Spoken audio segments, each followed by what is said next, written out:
شاه حسین مرتضوی د غنی د 15 ولایتونو رای د عبد الله تر 10 ولایتونو ډیر دي. د ولسمشر غنی یو بیان شاه حسین مرتضوی په خپل فیسبوک پاڼه او ټوئیټر لیکلی دي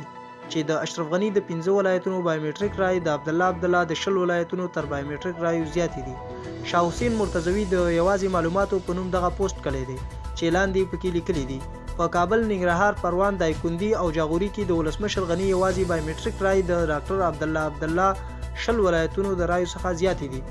د یادولو دا چې د ثبات او همپالنې ټاکنیز ټیم مشر عبد الله په بیا ځل د زیاتو رایو ترلاسه کولو دعوه کړې ده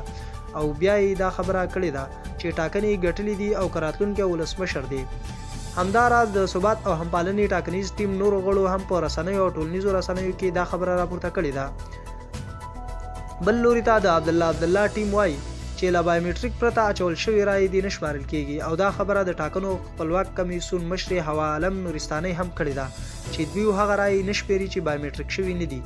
همداراز لتیر ورځو راهیسي په ټولنیزو رسنیو کې دا اوازه هم خپروه چې د ټاکنو خپلواک کمیسیون 15000 رای باطل کړي دي خو وروسته دغه اوازې بې اساسه وګڼل شوې او د ټاکنو خپلواک کمیسیون رئیس وویل چې دغه اوازې له جعلي فیسبوک پاڼو خپرې شوې دي. همداراز ولسمشر غنی هم له یوې بهرنۍ مرکې سره په خپل خبرو کې یادونه کړې و